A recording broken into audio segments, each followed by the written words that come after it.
وبالتالي الكرة الآن باتجاه انيستا. كلما اقتربت المباراة من اللحظات الأخيرة كلما كانت ركلات الترجيح أقرب، وكرة خطيرة. جول جول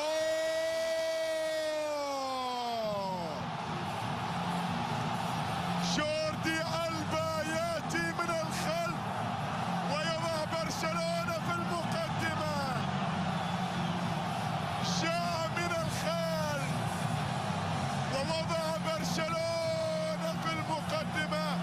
يتقدم برشلونة في الوقت الإضافي الأول. عزيزي المشاهد، هدف لبرشلونة يسجل بعد لعبة. شوف ميسي لما يناظر انتهت الأمور، خلاص انتهت الأمور.